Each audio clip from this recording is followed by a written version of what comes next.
Welcome back to the Dan Good Show, everybody. I know we're chomping at the bit to play Final Fantasy VII Rebirth this weekend, but I think there's quite a few titles in March that you should keep your eye on. So without further ado, here's your games to watch. Releasing March 8th is Vanillaware's next project, Unicorn Overlord. I'm so excited for this one. 13 Sentinels Aegis Rim was one of my favorite platinums on PlayStation. This looks to be a high fantasy story that screams Fire Emblem to me, and I'm a huge fan of that franchise as well.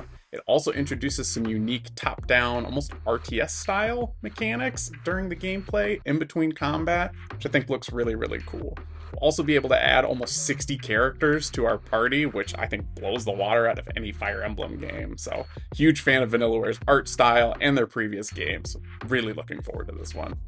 I'm normally a huge chicken when it comes to anything horror, but Alone in the Dark from THQ Nordic looks really, really intriguing. It's got Jodie Comer from Killing Eve, David Harbour from Stranger Things. You can alternate between their characters, and it actually will have different outcomes. The developers actually encourage us to play the game multiple times, which reminds me of Resident Evil 2, and I appreciated replaying that over and over again, torturing myself with Mr. X chasing me throughout the mansion. But this also takes place in a mansion. We're investigating Jodie Comer's missing uncle. We're expecting lots of monsters, lots of scares, different worlds even. I think this one looks really, really cool.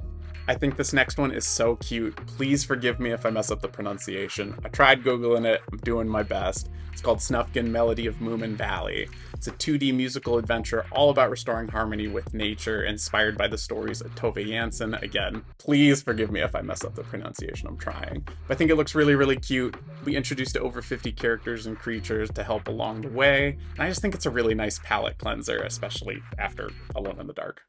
On March 22nd, we have a PlayStation exclusive coming out from Team Ninja called Rise of the Ronin. We play as the sole Ronin in the story in 1800s Yokohama with a mix of Japanese and Western culture, which I think is a really interesting balance.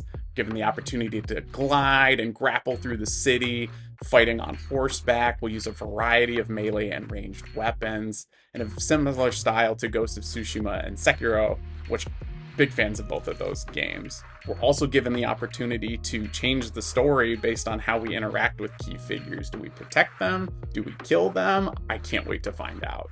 I think I saved the best one for last. I am so looking forward to this one. It's Dragon's Dogma 2.